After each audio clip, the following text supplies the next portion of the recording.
तो गणतंत्र दिवस आज 26 जनवरी 2025 और 2050 में हमारा पहला गणतंत्र दिवस मनाया गया था। जैसे आपका मोबाइल का सिग्नल को साउंड को बढ़ा देता है, कैसे साउंड को बढ़ा देता है, यहाँ पर जो इनपुट सिग्नल दिए ये वाला सर्किट स्विच आपके यानी जिसमें चोंगा है, इनपुट सिग्नल दिए, उतना समझ में आ गया ना। माइक में बोलेंगे तो उधर से चोंगा से आवाज आएगा। तो कैसे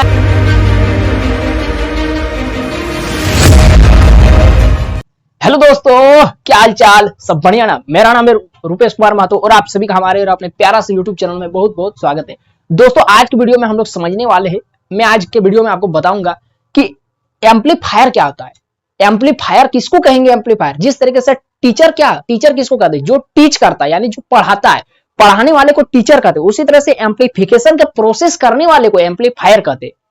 समझ में आ गया? अच्छा, तो एम्पलीफिकेशन प्रोसेस क्या होता है? एम्पलीफिकेशन प्रोसेस दोस्तों उसको कहते हैं जिसमें क्या होता है, सिग्नल का जो भी इनपुट सिग्नल हम दे रहे उसका बिना शेप को चेंज किए, बिना फ्रीक्वेंसी को चेंज किए और बिना फेज एंगल को चेंज किए केवल उसका पावर को बढ़ा देता है। आउटपुट में आउटपुट सिग्नल जो मिलेगा उसका ये सब बिना चेंज किए पावर को बढ़ा देता है। तो इस प्रोसेस को कहते हैं दोस्तों एम्पलीफिकेशन। यानी आप मोबाइल में, जैसा कि आपको थंबनेल में दिख रहा है कि मोबाइल का साउंड कैसे बढ़ जाता है, तो मोबाइल का साउंड में क्या होता है दोस्तों, एम्पलीफायर लगा रहता है। जैसे हम एम्पलीफायर में सिग्नल देते हैं तो वो क्या करता है, एम्पलीफिकेशन कर देता है। मतलब जो भी इनपुट सिग्नल दिए उसका एकदम सुर, ताल, धुन सबको वैसे रखता है, केवल वॉल्यूम को बढ़ा देता है। समझ में आ रहा है? तो वॉल्यूम को, जैसे हम वॉल्यूम बटन दबाते हैं तो वॉल्यूम को बढ़ा देता है, यानी अंदर में एम्पलीफिकेशन का प्रोसेस हुआ। सिग्नल जो हम दिए उसको, आवाज को उसको बढ़ा दिया, उसका पावर को बढ़ा दिया। इसी को दोस्तों एम्पलीफिकेशन कहते हैं। अच्छा, तो एम्पलीफिकेशन समझ में आ गया। तो एम्पलीफिकेशन, तो फिर एम्पलीफायर क्या हुआ? जो उस प्रोसेस को कर रहा है उसको एम्पलीफायर कहेंगे। बस सिंपल सा बात है। तो दोस्तों यहाँ पर एक महत्वपूर्ण वर्ड लिखा हुआ है, फैथफुल एम्पलीफिकेशन। फैथफुल का मतलब क्या था? आज्ञाकारी। एम्पलीफिकेशन जो मैंने अभी आपको बताया, तो फैथफुल एम्पलीफिकेशन आखिर इसको कब कहेंगे, यानी आज्ञाकारी एम्पलीफिकेशन कब कहेंगे? मतलब कोई भी स्टूडेंट है, कोई भी छात्र है, तो उसको आज्ञाकारी कब कहेंगे? जब उस पर एक डिसिप्लिन, एक माने आदर्श छात्र का सारा क्राइटेरिया फुलफिल होगा तबे ना। एक आदर्श छात्र का जो भी गुण है वो उसके अंदर में है, तभी उसको हम आदर्श छात्र कहेंगे। उसी तरह से फैथफुल एम्पलीफिकेशन मतलब उस एम्पलीफिकेशन को हम आज्ञाकारी एम्पलीफिकेशन कहेंगे जिसके अंदर में कुछ कंडीशन है जो माने पूरा होना चाहिए, फुलफिल होना चाहिए, फॉलो करना चाहिए। तो उसको दोस्तों हम फैथफुल एम्पलीफिकेशन कहेंगे। तो क्या क्या कंडीशन, क्या क्या क्राइटेरिया?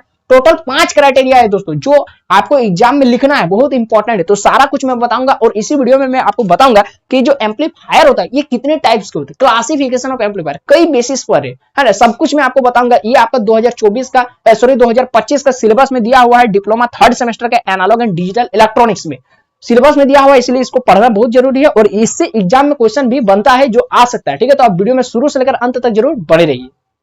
तो चलिए शुरू करते हैं। तो दोस्तों सबसे पहले एक सुंदर सा नोट्स लिखवा देता हूं कि एम्पलीफायर किसको कहेंगे। तो दोस्तों एम्पलीफायर है ना, तो amplifier is a device.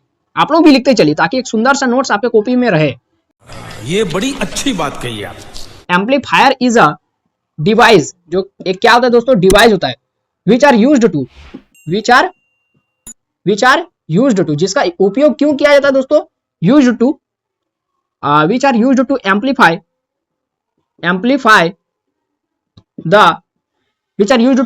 different types of signal, amplify different types of signals। दोस्तों कई प्रकार के डिफरेंट सिग्नल को एम्पलीफाई करने के लिए इसका इस्तेमाल किया जाता है। ठीक है, ये हो गया एम्पलीफायर। अच्छा, तो फैथफुल एम्पलीफायर क्या होता है? मतलब फैथफुल एम्पलीफिकेशन किसको कहेंगे? तो एक ऐसा एम्पलीफिकेशन जिसमें जो भी इनपुट सिग्नल है उसका शेप को चेंज नहीं करना चाहिए। जैसे मैं अभी आपको सब कुछ फिगर के साथ छपवाऊंगा, ठीक है, एकदम समझाऊंगा, पहले लिख लेते है ना। तो द एम्पलीफिकेशन, क्या लिखेंगे, रुकिए। Faithful amplification is that amplification, faithful यानी आज्ञाकारी, faithful amplification is that amplification आज्ञाकारी एम्पलीफिकेशन उस एम्पलीफिकेशन को कहते हैं। क्या होता है दोस्तों? which does not change the shape of the signal, shape of the output signal, जो उस आउटपुट सिग्नल के शेप को चेंज नहीं कर देता है, ठीक है। तो करेगा क्या, फ्रीक्वेंसी को भी चेंज नहीं करेगा और फेज एंगल को भी चेंज नहीं करेगा। क्या करेगा, केवल जो सिग्नल दिए उसका पावर को बढ़ा देगा, इंटेंसिटी उसका मैग्नीट्यूड को बढ़ा देगा। अच्छा, तो the frequency and phase the frequency and phase of the input signal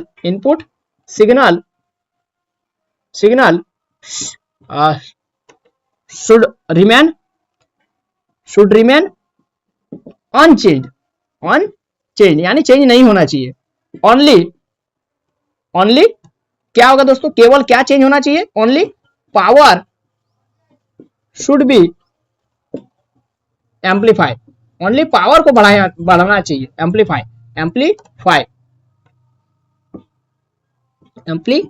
केवल पावर को बढ़ाना चाहिए। मतलब इस तरीके से मान लेते, तो फेथफुल एम्पलीफिकेशन किसको कहेंगे, ये मान लेते इनपुट सिग्नल आ रहा है इस तरीके से,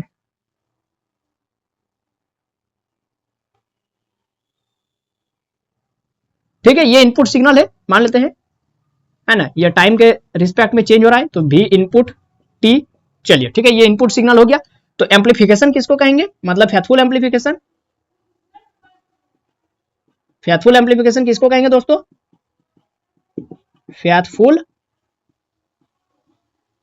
एम्पलीफिकेशन किसको कहेंगे दोस्तों, जो क्या करेगा, ये जो सिग्नल है उसका आउटपुट में क्या कर देगा, ये जो आउटपुट सिग्नल जो हमको मिलेगा भी आउटपुट टाइम के साथ चेंज होगा विद रिस्पेक्ट टू टाइम।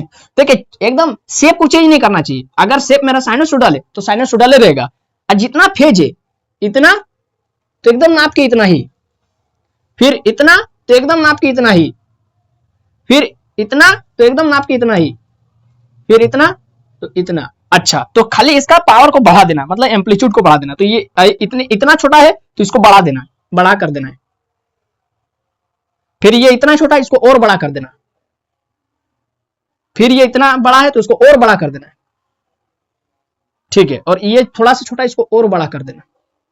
तो दोस्तों इसको कहेंगे क्या, फेथफुल एम्पलीफिकेशन, जो क्या करेगा, इनपुट से सिग्नल लेगा और बिना उसका शेप को चेंज किए, देखिए इसका शेप और इसका शेप एकदम मैच कर रहा है, इसका फेज एकदम मैच कर रहा है, केवल बढ़ के आ गया, इसका पावर बढ़ गया, इसका इंटेंसिटी बढ़ गया। देखिए आप ये कमजोर था, अब ये काफी मजबूत हो गया, काफी पावरफुल हो गया, इसका पावर बढ़ गया, तो इसी को दोस्तों कहेंगे क्या, फेथफुल एम्पलीफिकेशन। अच्छा, फेथफुल एम्पलीफिकेशन का माने एम्पलीफिकेशन का काम कौन करता है, एम्पलीफायर, तो ये सर्किट में कौन करेगा, ट्रांजिस्टर। मैंने आपको पढ़ाया था ना, ट्रांजिस्टर क्या, डायोड का क्या काम होता है, डायोड का काम होता है सर रेक्टिफिकेशन करना, रेक्टिफायर है, तो ट्रांजिस्टर का क्या काम रहता है, एम्पलीफिकेशन का काम करना, एम्पलीफायर है ना, तो ट्रांजिस्टर एक एम्पलीफायर की तरह होता है। तो अब दोस्तों इसका सर्किट छापकर मैं बताता हूं कि इसका सर्किट कैसा होता है। दोस्तों पहले इतना लिख लीजिए, है ना, 1 2 3। अच्छा, इसका सर्किट, तो सर्किट में क्या रहेगा दोस्तों, एक एम्पलीफायर रहेगा, एम्पलीफायर मतलब एक ट्रांजिस्टर रहेगा, ठीक। देखिए किस तरीके से साउंड को बढ़ाता है, देखिए, है ना, यहां पर एक क्या लगा हुआ है, ट्रांजिस्टर लगा हुआ है। ये दोस्तों मैंने आपको फिक्स्ड बायसिंग में आपको पढ़ाया था, जब मैं ट्रांजिस्टर बायसिंग पढ़ा रहा था, fixed biasing, feedback emitter feedback biasing और वोल्टेज डिवाइडर बायसिंग, तब मैंने दोस्तों ये वाला सर्किट आपको पढ़ाया था। अगर आप उस वीडियो को देखें तो आपको ये वाला एकदम याद होगा, है ना। ये एनपीएन ट्रांजिस्टर लगा हुआ है,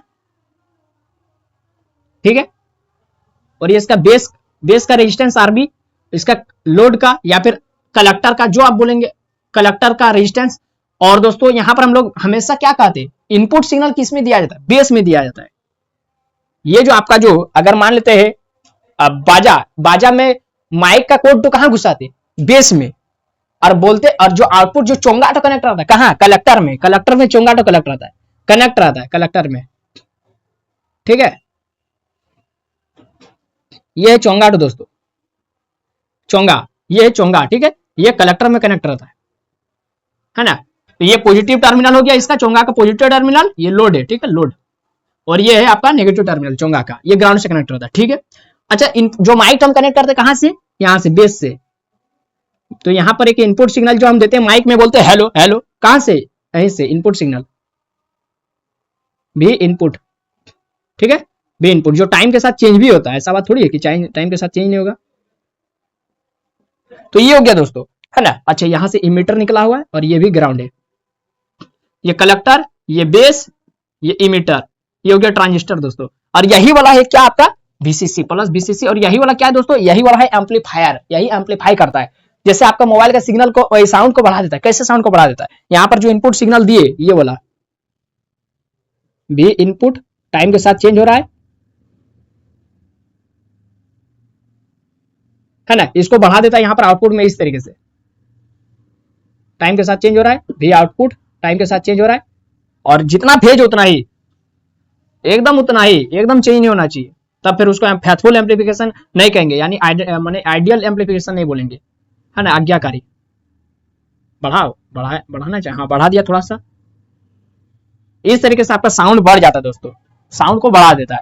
तो ये हो गया दोस्तों इसका सर्किट, ठीक है, इसका क्या हो गया सर्किट। अच्छा, तो अभी रुके, अभी मान लेते आप लोग हेलो कभी देखे होंगे, बाजा में कुछ नहीं बोल रहे, अभी खाली बाजा का माइक को ऑन करके रख दिया है ना, चोंगा का खाली माइक ऑन करके रख दिया और कोई कुछ नहीं बोल रहा, फिर भी आवाज आता है। क्यों?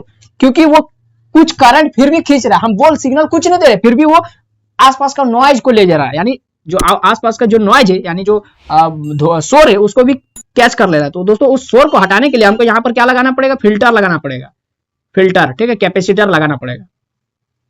ये लगा दिए दोस्तों कैपेसिटर, फिल्टर, है ना। यहां भी लगा देते, आउटपुट और इनपुट दोनों में लगा दिए, बढ़िया रहेगा, है ना। एकदम थोड़ा सा भी शोर नहीं आना चाहिए, एकदम आइडियल, एकदम आइडियल रहना चाहिए, एकदम आइडियल, ठीक है। ये कैपेसिटर लगा दिए, फिल्टर, इसको दोस्तों इनपुट आउटपुट फिल्टर कहते हैं, इनपुट आउटपुट फिल्टर, है ना। तो ये हो गया दोस्तों इसका सर्किट। आई होप कि आपको ये सर्किट समझ में आया होगा, छाप लीजिए। अब मैं इसका कंडीशन बताता हूं कि किस किस कंडीशन में मेरा जो है ना, ये जो माने क्या क्या कंडीशन होना चाहिए कि मेरा फेथफुल एम्पलीफिकेशन कहलाएगा, एकदम आइडियल, एकदम आदर्श छात्र, एकदम आदर्श एम्पलीफायर।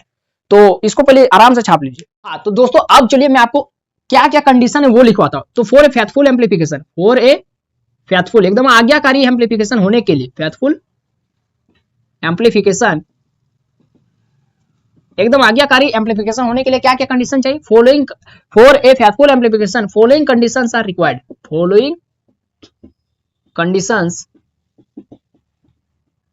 Are required. ये दोस्तों कंडीशंस का जरूरत है। क्या क्या? पहला देखिए, ट्रांजिस्टर का एकदम नॉर्मल कंडीशन में क्या होता है, एकदम नॉर्मल कंडीशन में, है ना, ये एनपीएन ट्रांजिस्टर है, कलेक्टर है, ये बेस है, ये इमीटर है। बोलिए दोस्तों, एकदम नॉर्मल कंडीशन में क्या होता है, कलेक्टर बेस जंक्शन क्या होता है, रिवर्स बायस में होता है। ट्रांजिस्टर पढ़ा है ना, पढ़े ना आप लोग, थोड़ा सा याद होगा। कलेक्टर बेस जंक्शन हमेशा रिवर्स बायस होता है, तो एकदम वही लिख देते हैं कि collector base junction must be reverse bias, collector base junction must be in reverse bias, in reverse bias, reverse bias होना चाहिए। दूसरा दोस्तों क्या है, एकदम आज्ञाकारी होने के लिए तो जो ट्रांजिस्टर का गुण है वो पूरा होना चाहिए, गुण है उसको फुलफिल करना चाहिए। तो पहला गुण कहता है कि collector base junction reverse bias होना चाहिए, लिख दिए ताकि मेरा फेथफुल एम्पलीफिकेशन हो। दूसरा, बेस इमीटर जंक्शन हमेशा फॉरवर्ड बायस होता है। आप लोग ट्रांजिस्टर पढ़े तो आपको पता होगा कि बेस इमीटर जंक्शन हमेशा फॉरवर्ड बायस होता है ना, नॉर्मल कंडीशन में। तो base emitter junction, base emitter junction must be in forward bias. अच्छा, तीसरा क्या कंडीशन है दोस्तों, तीसरा दोस्तों यहां पर मैंने आपको क्या कहा था, जब मैं आपको दोस्तों ट्रांजिस्टर पढ़ा रहा था, है ना, ट्रांजिस्टर, तब मैंने आपको कहा था कि वो क्या कहते हैं, इनपुट आउटपुट वाला कांसेप्ट जब पढ़ा रहा था, है ना, इनपुट आउटपुट कैरेक्टरिस्टिक्स, तब मैंने दोस्तों आपको कहा था कि अच्छा ट्रांजिस्टर क्या होना चाहिए। अगर हम माइक में कुछ भी नहीं बोलेंगे, थोड़ा सा बूढ़ा आदमी को माइक धरा देंगे, अभी जो आज 26 जनवरी है ना, है, तो देखे होंगे कि जो प्राचार्य जो महोदय लोग होते हैं स्कूल के या फिर कॉलेज के, उन लोग काफी बूढ़ा आदमी होता है ना, तो उन लोग ज्यादा आवाज उन लोग के मुंह से निकलता नहीं, हेलो जी, हाँ हमारे देश में आज ये है, और इतना दूर में रखेगा माइक, तो हाँ हमारे देश में आज 26 जनवरी काफी धूमधाम से मनाया जा रहा है। अब मान लेते उसको ऐसा माइक धरा दिए जिसको एकदम यहाँ से सटा के बोलना होगा, है ना, और काफी जोर से बोलना होगा, तब बूढ़ा आदमी तो भाषण दे पाएगा, 2 मिनट में बैठ जाएगा, है ना, बच्चा लोग ताली मार देगा, है ना। हम लोग देखा कॉलेज स्टूडेंट लाइफ में क्या होता था, हम लोग का स्टूडेंट लाइफ स्कूल के समय में हेड सर आ गए या फिर कोई भी ऐसे टीचर जो हम लोग को पसंद नहीं होते थे, है ना, तो बस माइक पकड़ ली, अब बच्चा हल्ला गुल्ला शुरू कर दिया, जल्दी ताली मार दो रे ताकि सर जाएंगे, ताली मार दो, है ना। तो ऐसा ही करते थे। तो अगर मतलब तो कहने का मतलब अगर बूढ़ा आदमी को माइक धरा दिए जिसका आवाज मतलब एम्पलीफायर नहीं, माने एम्पलीफिकेशन नहीं कर रहा, यानी आपका आवाज को कैच करके वो बढ़ा नहीं रहा है, साउंड को बढ़ा नहीं रहा है, तो फिर बोलते रहे सर जोर से बोलिए, सर सुनाई नहीं दे रहा। पीछे का बच्चा से बोलता है सर जोर से बोलिए, सर भाषण सुनाई नहीं दे रहा, सर जोर से बोलिए, है ना। तो वही बोल रहे कि हमारा ट्रांजिस्टर कैसा होना चाहिए, जो अगर बूढ़ा आदमी को धरा भी देंगे तो थोड़ा सा भी बोलेगा, हाँ लिप्स खाली हिलाएगा ना लिप्स को, तो वो माने वो जो ट्रांजिस्टर, वो जो माइक है वो पहचान लेना चाहिए, है ना, कि अच्छा बोल क्या रहा है, अच्छा ये बोल रहा है, तो उसको अपने से वो साउंड को बढ़ा देगा, अपने से थोड़ा सा बोलिए साउंड को बढ़ा देगा। तो ऐसा होना चाहिए मेरा, ऐसा ही होना चाहिए ना, बहुत जोर से बोलेंगे तब होना चाहिए, नहीं ना वो तो खराब है। तो ट्रांजिस्टर मतलब बोल रहे कि बेस में इनपुट माइक कहाँ जोड़ते हैं, बेसे में ना, तो अब बेस में हम जीरो सिग्नल भी देंगे ना, जीरो इनपुट सिग्नल, फिर भी मेरा कलेक्टर में करंट होना चाहिए, मतलब कलेक्टर में ही हम आउटपुट कनेक्ट करते हैं ना, चोंगा तो कहाँ कनेक्ट करते हैं, बेस में, इमीटर में, नहीं ना कलेक्टर में, कलेक्टर में तो चोंगा में साउंड आना चाहिए। चोंगा में साउंड कैसे आएगा, जब तक करंट नहीं जाएगा, सिग्नल नहीं जाएगा, तब पर कैसे आएगा, वही बोल रहे, यानी बेस में अगर हम सिग्नल नहीं भी देंगे, जीरो इनपुट सिग्नल, फिर भी कलेक्टर में करंट मस्ट बी बाइज्ड होना चाहिए, वही बोल रहे है ना। नहीं तो बूढ़ा आदमी बोलते यार पता चला कि लास्ट का जो स्टूडेंट सब बच्चा सब सुनाई नहीं दे रहा, उन लोग आराम से मिक्सचर बिस्कुट खा रहा है ना। 26 जनवरी आज है ना, आप सभी को 26 जनवरी के ढेर सारी शुभकामनाएं, गणतंत्र दिवस, ठीक है, मैंने तो पोस्ट कर ही दिया कम्युनिटी में, आप लोग देख लीजिए। और आज 26 जनवरी दोस्तों, यानी हमारा देश आज 1950 में गणतंत्र हुआ था, है ना, माने गणतंत्र माने संविधान को लागू किया गया था, संविधान को 15 अगस्त में स्वतंत्र हुआ था, यानी आजादी मिला था। एकदम घोर संघर्ष के बाद हम लोग ब्रिटिशर्स को एकदम खदेड़ के हटा दिए, ठीक है। उस समय शायद लॉर्ड डलहौजी थे जिनके समय में हमारा देश आजाद हुआ था। तो गणतंत्र दिवस आज 26 जनवरी 2025 और 2050 में हमारा पहला गणतंत्र दिवस मनाया गया था, यानी ये है आपका 76 यानी 76वां गणतंत्र दिवस। हम लोग 75 साल पूरे कर लिए। और आप लोग देख सकते हैं हमारा जो भी न्याय संहिता है, जो हमारा न्यायालय यानी कोर्ट का जो भी जिस तरीके से सिस्टम है पुलिस का, ये आप लोग समझ रहे हैं कि हमारा देश कितना डेवलप हुआ है। खाली झूठ मूठ का यहाँ बोलता है कि हम ये है वो है, ये बन रहे वो बन रहे, जबकि आप लोग खुद देख पा रहे हैं कि क्या हो रहा है। तो ये सबको सुधारने किसको होगा, हम ही लोगों को सुधारना। अगर हम ही लोग एक अच्छा पोस्ट में जाएंगे तो हम ही लोगों को सारा कुछ करना पड़ेगा, ठीक है। हम लोग अभी स्टूडेंट, इसीलिए हम लोग कोस रहे। जब हम लोग उस जगह पर पहुंच जाएंगे और हम लोग भी कुछ नहीं करेंगे, तब फिर जो आने वाला हमारी जो पीढ़ियां है वो हम लोगों को कोसेगी कि कुछ नहीं हो पा रहा है ना। तो इसीलिए एकदम ये सब सीरियस लेना चाहिए, है ना। हर एक चीज को हमें अच्छा से करना पड़ेगा। तो इसीलिए बोल रहे कि अच्छा से पढ़ लिख लीजिए, ताकि देखिए गवर्नमेंट जॉब सब लोग खोजता है ना, चाहता है, लेकिन गवर्नमेंट जॉब में वहां पा करके उन लोग पैसा का लालच हो जाता है, तो उन लोग कुछ काम, रेलवे में देख रहे नहीं, सरकारी रेलवे में बिहार में ही देखते हैं ना कि वहां पर झाड़ू नहीं मारा था रेलवे स्टेशन सब में, है ना। कचरा अभी भी हम लोग का ही बहुत जगह में, झारखंड में भी ऐसा बात थोड़ी है, हर एक स्टेट में ऐसा है। जहां जहां गवर्नमेंट चीज है वहां कर्मचारी सब उतना स्ट्रिक्ट नहीं रहता, इसीलिए तो सरकार सभी चीज को प्राइवेटाइजेशन कर रहे, ताकि प्राइवेट हो जाएगा तो सबको उसका काम के आधार पर पैसा मिलेगा। सरकारी में देख रहे ना 1 लाख 1.5 लाख रुपया एक ही आदमी को दे दिया। बीसीसीएल में देख लीजिए क्या काम है, उन लोग को कुछ नहीं, हम लोग कहते यहाँ आसपास सामने में ही खदान है ना, बस आता आदमी सब, हाँ एक बटन चालू कर दिया, महीना में 70,000 खाली आके एक बटन चालू करे बस। तो उसको जो 70,000 दे रहे हो, उसके जगह पर और 4 आदमी को 20-20 हजार रुपया करके हो जाएगा क्या नहीं, 80,000 में हो जाएगा ना। तो फिर 20-20 हजार का 4 आदमी को जॉब मिलेगा, वो भी देखिए। तो हमारा देश का ऐसा कंडीशन है ना, सब लोग चाह रहा है कि हम सरकारी नौकरी पाएंगे। सरकारी नौकरी में क्या होगा, एक ही आदमी को उतना पेमेंट मिल जाएगा। और हमारा जो बाकी आप देख लीजिए ना, सरकारी नौकरी का तैयारी कितना जन करता है, लगभग लाखों लोग करता है हर साल। तो लाखों लोग में क्या सबको जॉब मिल जाता है, नहीं ना। तो वो जो लाखों लोग में पैसा तो उतना ही है कि आप इतना पैसा सरकार के पास है कि वो लाखों लोगों को मैंने पैसा दे सकता है, लेकिन नहीं, लाखों लोगों को पैसा थोड़ी देगा। जो उस एग्जाम क्रैक करेगा, जिसके अंदर में एबिलिटी है, उसी को मिलेगा। सही बात होना भी चाहिए, लेकिन इतना भी पैसा नहीं दे, है ना, कि बाकी लोग बेरोजगार हो जाए और खाली एक ही माने। इसीलिए तो हमारा देश क्या हो रहा है, जो अमीर है वो और अमीर होते जा रहा है, और जो गरीब है वो गरीब होते ही जा रहा है। बात तो सही है। मान लेते कोई 5 साल से तैयारी कर रहा है, ठीक है, 5 साल से, अगर वो जॉब नहीं पाया तो फिर क्या करेगा, बस बेरोजगारी करेगा। पढ़ा लिखा लोग बेरोजगारी कर रहे हैं, क्यों, ऐसा ही ना है। तो ये सब देखना चाहिए, समझ में आ रहा है ना, ये सब देखना चाहिए।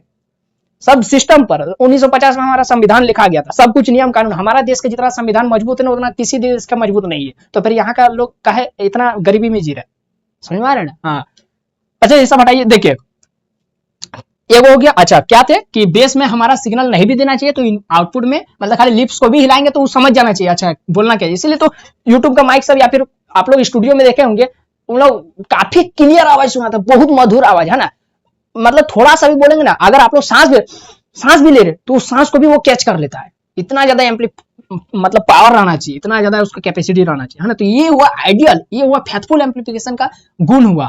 तो वही लिख रहे कि collector current must be biased, collector current must be, दोस्तों ये सब लिखना होगा, ठीक है, एग्जाम में आएगा तो लिखना होगा, 5 को लिखना होगा, लेकिन आसान है, बहुत आसान है, लेकिन याद रहेगा तभी और समझ रहे तभी। Collector current must be biased for zero input signal, zero input signal, यानी इनपुट में हम सिग्नल नहीं भी देंगे, जीरो इनपुट सिग्नल, फिर भी मेरा कलेक्टर में करंट आ जाएगा और करंट सीधे चोंगा में जाएगा और चोंगा का आवाज को बढ़ा देगा, है ना। तो collector current must be biased for zero input signal. चलिए ठीक है, चौथा क्या होना चाहिए, अगर देखते होंगे कि माइक को चालू करके चला गया, ये अधिकतर होता कहाँ, प्रोग्राम वगैरह, कहीं फंक्शन वगैरह, है ना, तो बोलता कहीं सांस्कृतिक कार्यक्रम या फिर देखते होंगे भक्ति जागरण वगैरह में माइक को चालू करके चल गया, पूरा आवाज कर रहा है, जल्दी बंद कर, गाँव वाला बोलता है अब बंद करो माइक, तो क्या आवाज एकदम कान फाड़ देगा। तो क्यों, वो सब खराब एम्पलीफायर है, अच्छा से काम नहीं कर रहा है ना।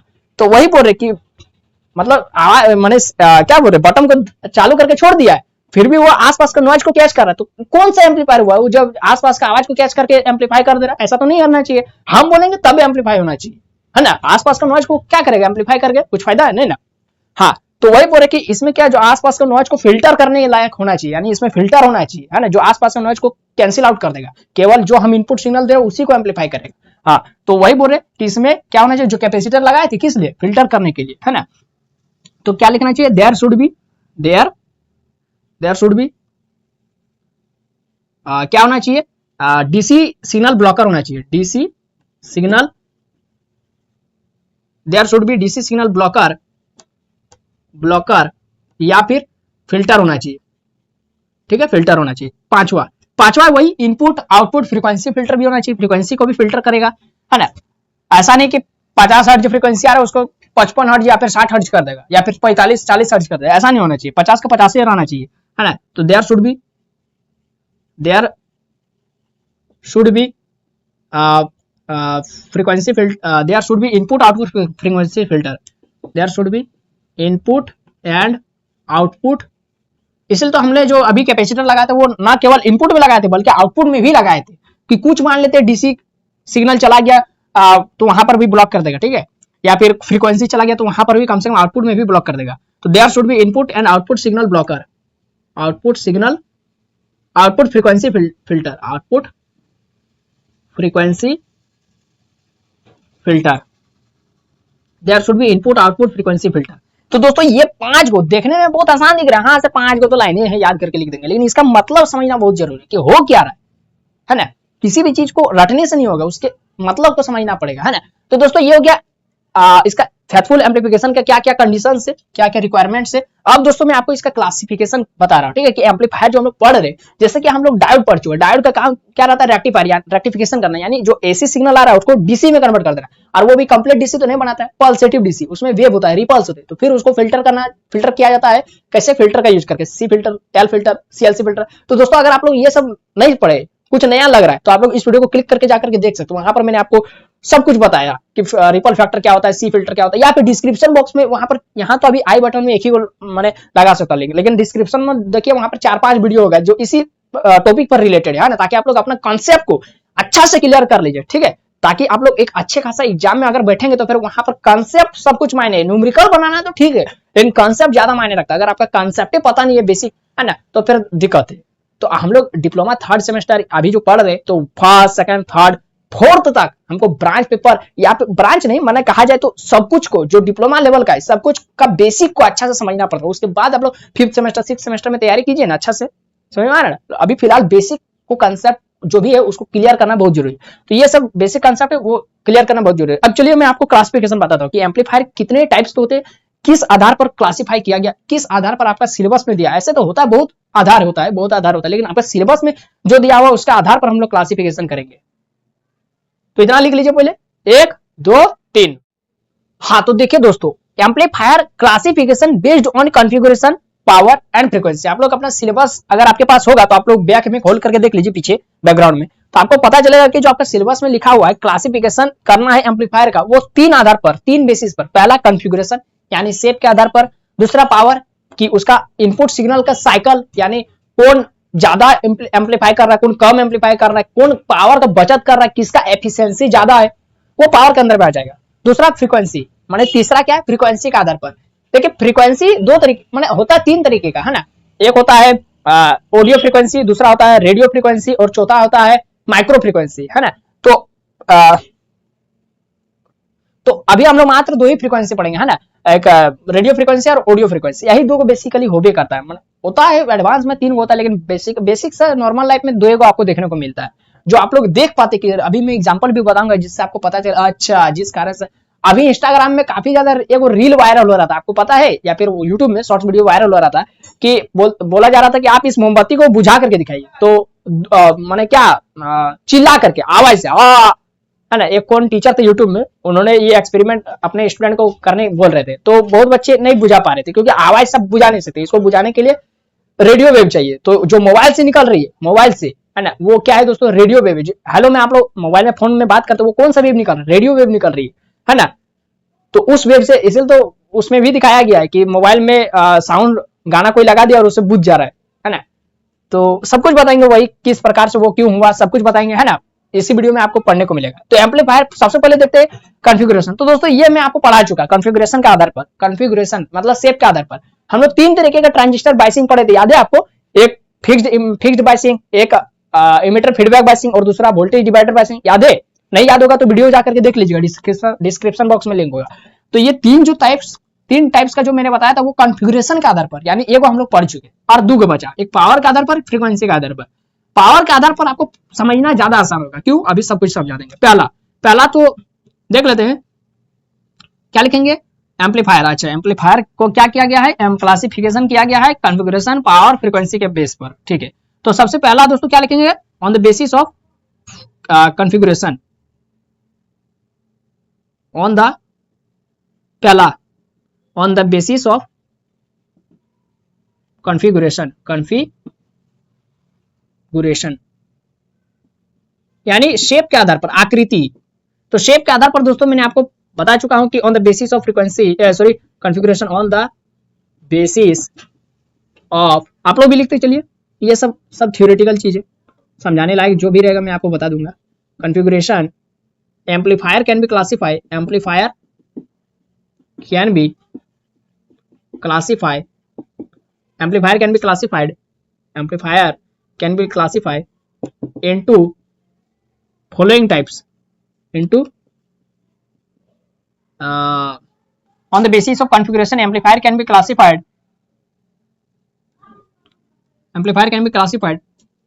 according to बाइसिंग सर्किट के आधार पर, बाइसिंग सर्किट मतलब यानी पावर सप्लाई के साथ उसको कैसे कनेक्ट कर रहे हैं। फॉरवर्ड बायस, रिवर्स बायस पढ़े है ना, जिसमें बैटरी के साथ कनेक्ट किया था, अगर एनोड पॉजिटिव से कनेक्ट है और कैथोड नेगेटिव से कनेक्ट है तो फॉरवर्ड बायस, अगर एनोड नेगेटिव से कनेक्ट है और कैथोड पॉजिटिव से कनेक्ट है बैटरी का तो फिर रिवर्स बायस। तो उसी तरह से बोल रहे कि अगर बाइसिंग सर्किट के आधार पर, है ना, एम्पलीफायर को क्लासिफाई किया गया कॉन्फ़िगरेशन के बेसिस पर, तो इन डिफरेंट वेज, है ना, according to biasing circuit in different ways, like जैसे मैंने आपको बताया है फिक्स्ड बायस, सेकंड मैंने आपको बताया था इमीटर फीडबैक बायस, फिर बताया था वोल्टेज डिवाइडर बायस। बस ये टीसी लिख दीजिए ना, काफी है, मतलब आपको समझ में आ रहा है कि इसके आधार पर क्या क्या क्लासिफाई किया गया। दूसरा दोस्तों on the basis of power के बेसिस पर, ये देखिए ये काफी ज्यादा इंपॉर्टेंट है, तो on the basis of power दोस्तों, इसके जो है ना, मतलब एम्पलीफायर को है ना, वो इनपुट सिग्नल के आधार पर बांटा, मतलब क्लासिफाई किया गया इनपुट सिग्नल साइकिल के आधार पर, कि कौन, जैसे ये हो गया एक साइकिल हुआ ना, ये बोला ये कंप्लीट एक साइकिल हो गया, यहां से शुरू किया और कंप्लीट टी साइकिल में, मैंने कंप्लीट टी टाइम में, है ना, एक पूरा साइकिल हो गया, एक कंप्लीट साइकिल। तो कुछ एम्पलीफायर क्या करता है दोस्तों, देखिए कुछ एम्पलीफायर कुछ एम्पलीफायर क्या करता है, देखिए ये हो गया इनपुट, ये हो गया क्या इनपुट, और कुछ कुछ एम्पलीफायर देखिए क्या करता है, वो क्या करेगा, उसको ये पूरा वेव को माने अगर इसका ये इनपुट सिग्नल है तो इनपुट सिग्नल का उसका आवाजें बढ़ाना है, तो वो क्या करेगा, इस पूरा सिग्नल को ही वो क्या करेगा, एम्पलीफाई कर देगा, यानी पूरा ये इसको इतना बड़ा बना देगा, इसको फिर इतना बड़ा, है ना, तो पूरा वेव को ही एम्पलीफाई करेगा, पूरा वेव को, है ना। तो इसमें पावर ज्यादा चाहिए, इसमें ज्यादा एनर्जी का लॉस होगा, पूरा कंप्लीट साइकिल को ही उसको एम्पलीफाई करना पड़ रहा है, तो पूरा एनर्जी का लॉस होगा, इसीलिए इसका जो एफिशिएंसी है यानी क्षमता, दक्षता कम हो जाता है ना। तो ये हो गया दोस्तों। इसी तरीके से अगर मान लेते हैं ये क्लास ए एम्पलीफायर के अभी कहते हैं ना, अभी सब कुछ बताएंगे। क्लास बी एम्पलीफायर क्या होता है, उसको साउंड बढ़ाना है इनपुट सिग्नल का, ठीक है बढ़ा देगा, उसको खाली ये वाला जरूरत है, मात्र आधा साइकिल, उसको पूरा जरूरत नहीं है, वो आधा साइकिल को पहचान लेगा और पूरा एम्पलीफाई कर देगा। जिस तरीके से मैंने आपको बताया था full wave rectifier, half wave rectifier पढ़ाए थे ना, तो वहां पर क्या होता था, केवल एक साइकिल को ही हम लोग लेते थे और बस उसी का रिपीट हो जाता था। उसी तरीके से यहाँ पर भी है ना, आधा एक खाली उसको चाहिए, बाकी वो अपने से एम्पलीफाई कर देगा। क्लास सी एम्पलीफायर उसको उतना भी नहीं चाहिए, उसको एकदम इतना ही चाहिए, आप इतना ही, जैसे उसमें इस सिग्नल टू ये सिग्नल जैसे उसके अंदर जाएगा, वो केवल इतना सिग्नल पाया एम्पलीफाई कर दिया। तो इसमें सबसे ज्यादा एफिशिएंसी इसका वाह बहुत अच्छा, ये तो थोड़ा सा ही सिग्नल को बहुत ज्यादा एम्पलीफाई कर दे, बहुत अच्छा है ना। तो ये हुआ दोस्तों, है ना। तो इसी को कहते हैं पावर के आधार पर क्लासिफिकेशन एम्पलीफायर का, है ना। सब कुछ लिखवाऊंगा, आपको घबराना नहीं है ना। तो लिखवाता हूं कि on the basis of power के बेसिस पर amplifier can be classified, amplifier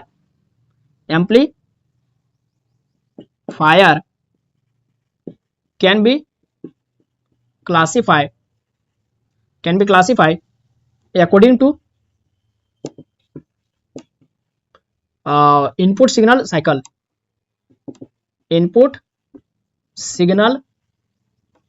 के आधार पर, इनपुट सिग्नल साइकिल, ठीक है। इनपुट सिग्नल साइकिल के आधार पर according to input signal cycle on the basis of power amplifier can be classified, ठीक है। तो इसमें दोस्तों क्या होता है, these are following types, these are three types, these are of three types, ये तीन टाइप्स के होते हैं। जैसे पहला क्या हो गया, पहला आप लोग इस तरह से ए नंबर दे दीजिए, क्लास ए एम्पलीफायर,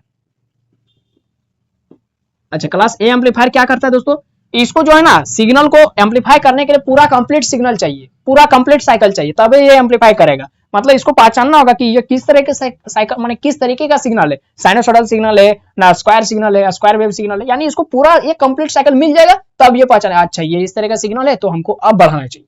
समझ में आ रहा है। हाँ, तो क्लास ए एम्पलीफायर तो क्या करेगा, this type of amplifier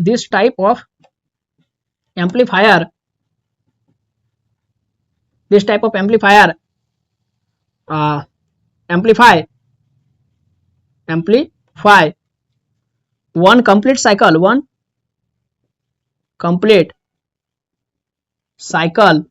of input signal, ये पूरा एक इनपुट सिग्नल का पूरा साइकिल को ही एम्पलीफाई करता है ना। तो this it works for 360 degree of the input signal, ये इनपुट सिग्नल का 360 डिग्री का इस्तेमाल करता है इनपुट सिग्नल। इसीलिए दोस्तों इसका जो क्षमता है वो घट जाता है, इसका पावर जो है वो घट जाता है, माने क्षमता पावर तो बढ़ा देता है, लेकिन सिग्नल का पावर तो आवाज को तो बढ़ा देता है, लेकिन इसका जो इफिशियंसी वो घट जाता है ना। सो इट्स एफिशिएंसी यानी आउटपुट बटे इनपुट का जो रेशियो है वो इज वेरी लेस, सबसे कम इसी का है। अगर आपको एमसीक्यू में पूछा जाए कि which type of amplifier has very less efficiency, तो आपको क्या बताना है, क्लास ए एम्पलीफायर। वहां पर लिखना पड़ेगा कि किस बेसिस पर पूछ रहा है, on the basis of power, तो ये वो क्लास ए एम्पलीफायर। उसी तरीके से दोस्तों इसका डायग्राम भी मैं आपको छाप के बता देता हूँ, ये सब आप लोग लिख ले होंगे तो मिटा देता हूँ, है ना। तो ये हो गया, इसका डायग्राम भी आप लोग छाप लीजिए ताकि काम याद रहेगा, है ना। ये इनपुट सिग्नल है, भी इनपुट टाइम के साथ चेंज हो रहा है, एम्पलीफायर के अंदर में गया, ठीक है। और इसका आउटपुट कैसा हो गया, माने ये कंप्लीट साइकिल को लेगा, बढ़ा तो दिया, ठीक है, बढ़ा तो दिया, लेकिन कंप्लीट साइकिल को लिया, कंप्लीट साइकिल, है ना। ये आउटपुट हमको मिल गया, वी आउटपुट, मैंने ये कंप्लीट साइकिल को एम्पलीफाई करता है, ठीक है। अच्छा, दूसरा, तो ये हो गया क्लास ए एम्पलीफायर। दूसरा B number, class B amplifier, class B amplifier, ये क्या करेगा दोस्तों, क्लास बी एम्पलीफायर, इसको कंप्लीट 360 डिग्री की जरूरत नहीं, ये आधाए में काम कर देगा, आधाए में, यानी सीधे लिख देते हैं, it works for 180 degree of the input signal. और ये वाला लाइन तो आप लोग खुद से लिख लीजिएगा कि this type of amplifier amplify half cycle of the input signal, half cycle, आधा, है ना। और यहाँ 180 को खाली मेन चीज को मैंने लिख दिया, इनपुट सिग्नल, है ना। तो इसीलिए दोस्तों इसका जो एफिशिएंसी है, its efficiency is greater than class A amplifier, class A amplifier से ज्यादा ही होता है, greater than class A amplifier, class A amplifier से थोड़ा इसका जो एफिशिएंसी वो ज्यादा होता है। इसका डायग्राम छाप देता हूं, है ना, इसका डायग्राम छाप देते हैं। ये भी इनपुट है, टाइम के साथ चेंज हो रहा है, ये टाइम एक्सिस, ये एक साइकिल है, ठीक है। तो एम्पलीफायर के अंदर में गया, ठीक है, और इसको आउटपुट में कैसा मिलेगा, भी आउटपुट टाइम के साथ ये भी चेंज हो रहा है, टाइम एक्सिस। इसको केवल आधा साइकिल चाहिए, मात्र ये वाला, बस हो गया, बाकी ये इसको रिपीट कर देगा, एम्पलीफाई कर दिया, ये इतना था, बढ़ा दिया। ध्यान रखना कि इसका फेज जो है ना वो चेंज नहीं होना चाहिए, है ना, एकदम फेथफुल एम्पलीफायर हम लोग पढ़ रहे हैं, एकदम जितना फेज है उतना ही रहना चाहिए, ठीक है। मेरा यहाँ पर स्केल नहीं ना है, तो आप लोग थोड़ा ध्यान रखिएगा ये सब। लास्ट है दोस्तों class C amplifier, class C amplifier, यहाँ पर लिख दीजिए क्लास बी, ठीक है, एम्पलीफायर। तो क्लास सी एम्पलीफायर आप लोग समझ गए होंगे दोस्तों, नहीं समझे तो मैं आपको बता देता हूँ। ये क्या कंप्लीट 360 डिग्री, ये क्या आधा, मात्र 180 डिग्री, ये करेगा 180 डिग्री से कम, तो 180 डिग्री से कम लगभग इसको हम 90 मान सकते हैं, 90 नहीं है, माने 0 से 180 के बीच में, तो हम लोग 90 मान सकते हैं, है ना, मतलब 180 तो नहीं है, उससे कम है। तो देखिए यहाँ आपको पता चल जाएगा, it works for less than 180 degree of the input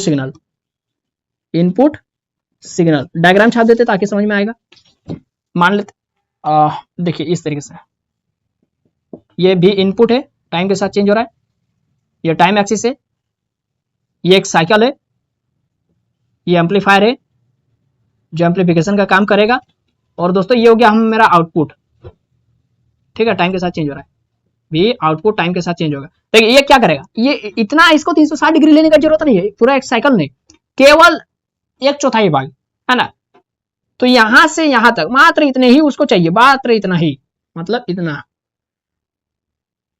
बस इतना ही में वो पहचान लेगा। जैसे इनपुट सिग्नल गया इसके अंदर में, इतना पहुंचा, यहां से यहां तक पहुंचा इसके अंदर में, बस वो जान गया कि अच्छा साइनसोइडल वेवफॉर्म है, ठीक है, बढ़ा देते, और नहीं चाहिए उसको, वो बढ़ा देगा, वो साउंड को बढ़ा देगा।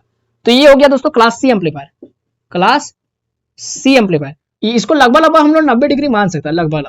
ये हो गया 180, ये हो गया 360, ठीक है। तो ये हो गया दोस्तों पावर के आधार पर, यानी इनपुट सिग्नल साइकिल के आधार पर, है ना, इनपुट सिग्नल साइकिल के आधार पर मेरा एम्पलीफायर कितने टाइप्स के हुए, तो class A amplifier, class B amplifier, class C amplifier, ठीक है। एक लास्ट बचा हुआ है दोस्तों, on the basis of frequency, इसको भी मैं आपको बता देता हूं और इस वीडियो का लास्ट करूंगा। हाँ, तो अब दोस्तों जो हमारा तीसरा है वो क्या है मेरा, on the basis of frequency, on the basis of frequency, frequency के आधार पर मेरा जो क्लासिक एम्पलीफायर है वो कितने टाइप्स के होते हैं। तो ऑन द लिख देते हैं, on the basis of frequency, on the basis of frequency of input signal, frequency किसका रहेगा, हम लोग इनपुट में देंगे यानी सिग्नल उसी का रहेगा ना, इनपुट सिग्नल, ठीक है। On the basis of frequency of input signal, या जो दोस्तों एम्पलीफायर होते हैं वो दो टाइप्स के होते हैं, है ना, amplifier comma amplifier can B of 2 types, two types, ठीक है, दो टाइप्स के होते हैं। क्या क्या? पहला है दोस्तों, इस तरीके से लिखिए, पहला है audio frequency amplifier, audio frequency amplifier, और दूसरा है दोस्तों रेडियो फ्रीक्वेंसी एम्पलीफायर। तो ऑडियो फ्रीक्वेंसी एम्पलीफायर समझिए, मतलब इसमें सिग्नल दिया जा रहा है इनपुट सिग्नल के आधार पर, यानी सिग्नल कैसा होता है, साइनसोइडल सिग्नल इसी तरीके से होता है ना। ये हो गया इनपुट सिग्नल, टाइम के साथ चेंज हो रहा है, ये हो गया time axis, direction of propagation आपको याद होगा, है ना। तो ये हो गया सिग्नल है ना, सिग्नल जा रहा है, ठीक है। तो सिग्नल कितने, माने ये जो जैसे ये वाला सिग्नल तो एम्पलीफायर में घुसेगा, है ना, एम्पलीफायर में जैसे घुसेगा,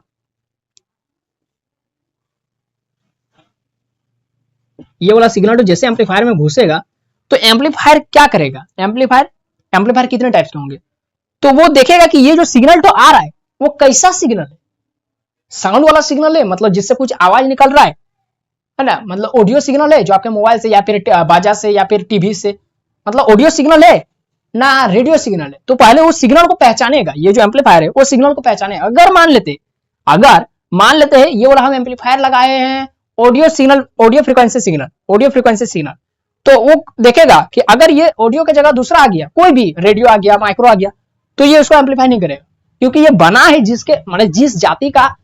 देखिए अब क्या होता है, उसी तरीके से अगर आप समाज में जहां पर सब एक ही जाति का लोग रहना, वहां पर आप कहीं दूसरा जगह से किसी और जाति का आदमी को भर देंगे, मैंने ला करके बसा देंगे, तो फिर आपस में फूट हो जाएगा, झगड़ा हो जाएगा, होगा ना।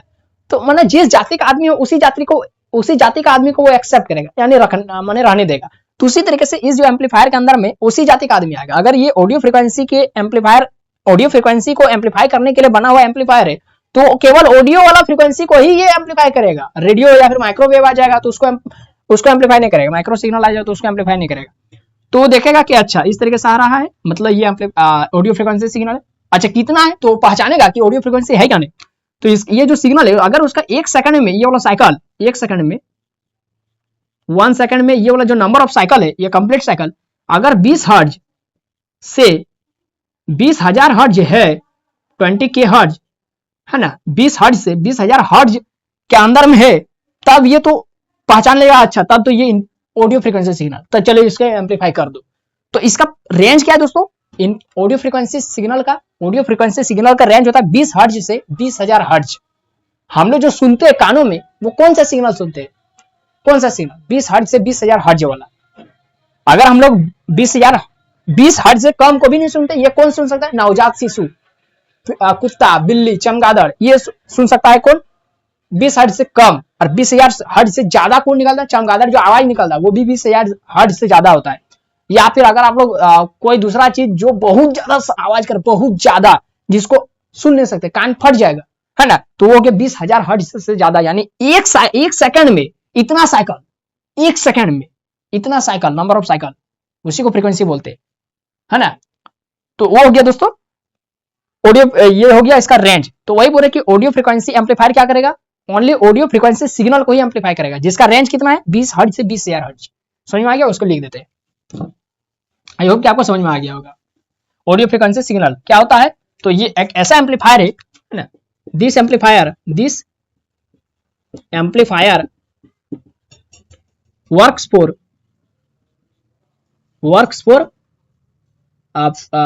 For input signal of range, input signal of frequency range 20 hertz to hyphen दे दिए 20 किलो हर्ट्ज, मतलब 20,000 हर्ट्ज, ठीक है।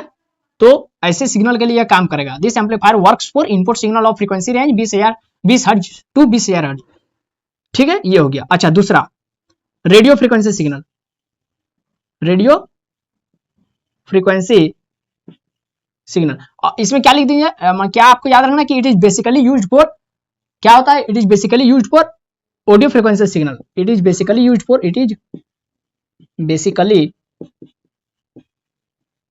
फॉर, देखिए दोस्तों एकदम सरल शब्दों में लिखा है ताकि आप लोग बाद में पढ़ के भी समझ में आ जाएगा, है ना। It is basically used for audio frequency signal, यानी जो हम लोग सुन सकते ऐसे सिग्नल को ये एम्पलीफाई करेगा।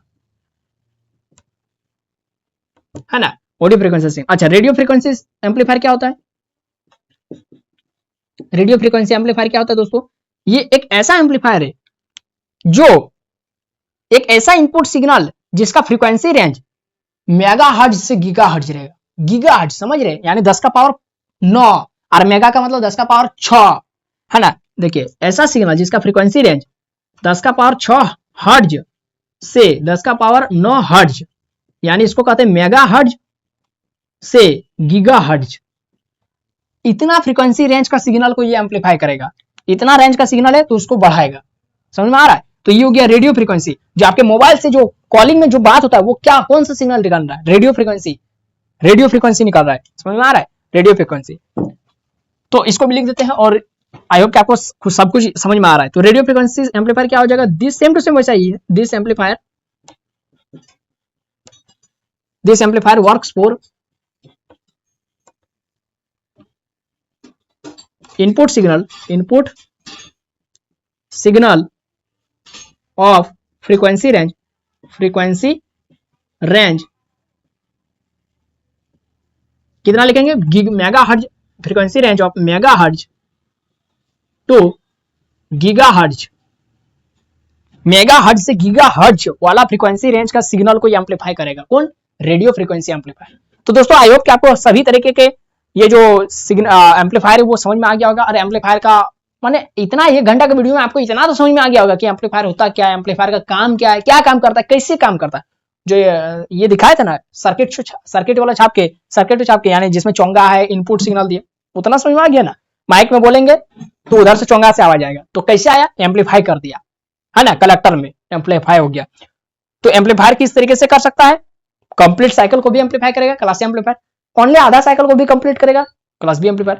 थोड़ा सा भी अगर उसको सिग्नल दे दिए, एम्पलीफाई कर दिया, क्लास सी एम्पलीफायर, है ना। तो ये हो गया। और किस तरीके का सिग्नल हो सकता है जिसको एम्पलीफाई कर सकता है? ऑडियो फ्रीक्वेंसी, जो हम लोग मुंह से बोल रहे हैं वो भी हो गया ऑडियो फ्रीक्वेंसी एम्पलीफायर। जो क्या हम लोग जो मुंह से बोल रहे हैं वो हो गया ऑडियो वेव, है ना, 20 हर्ट्ज से 20 हर्ट्ज, है ना। तो उसको एम्पलीफाई करने वाला एम्पलीफायर को फ्रीक्वेंसी ऑडियो फ्रीक्वेंसी एम्पलीफायर कहेंगे। जो ऐसा एम्पलीफायर माने एक ऐसा साउंड जिसका फ्रीक्वेंसी रेंज मेगाहर्ट्ज से गीगाहर्ट्ज में, यानी अगर आप लोग देखे होंगे जो फैक्ट्री वगैरह में जो होता है, जो आवाज, जो कंस्ट्रक्शन साइड में जो काम होता है, वो सब का जो आवाज निकलता है, बहुत ज्यादा आवाज होता है, वो सब हम लोग उस जगह पर रहेंगे ना तो ज्यादा देर तक रह नहीं पाएंगे, कान खराब हो जाएगा, कान फट जाएगा, है ना, कान का जो झिल्ली है ना, वो फट जाएगा। वहां का जो फ्रीक्वेंसी रेंज होता है वो सिग्नल का, एक तो उतना ज्यादा आवाज है और उसको और एम्पलीफाई कर देगा तो आदमी बचेगा? जो बड़ा बड़ा डीजे सब है, डीजे सार्जन, उन लोग का क्या रहता है? फ्रीक्वेंसी रेंज बहुत ज्यादा रहता है ना। वो लोग नॉर्मल फ्रीक्वेंसी आप लोग जो हेडफोन में ही देखते होंगे ना, उन लोग लिमिट रहता है कि इतना से इतना। अब वयस्क आदमी है तो इतना से इतना आप लोग लगा करके सुन लीजिए, अब बूढ़ा आदमी है तो थोड़ा कम कर लीजिए, 30 के अंदर में है तो थोड़ा इतना कर लीजिए। सब कुछ लिखा रहता है फ्रीक्वेंसी रेंज के आधार पर ही आपका सब कुछ एम्पलीफाई। आपका जो मोबाइल में जो ये लगा हुआ है ऑडियो का जो ऐप है ना, ऑडियो, उसमें भी एम्पलीफायर लगा हुआ है, वो भी आपका साउंड को घटाता बढ़ाता है, चेंज करता है ना उसका फ्रीक्वेंसी को।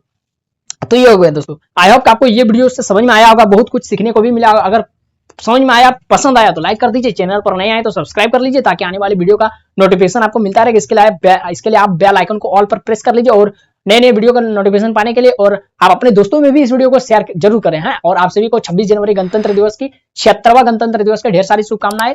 Best of luck. फिर मिलते हैं नए वीडियो में, तब तक पढ़ते रहे। जय हिंद, वंदे मातरम। जय हिंद, वंदे मातरम, वंदे मातरम।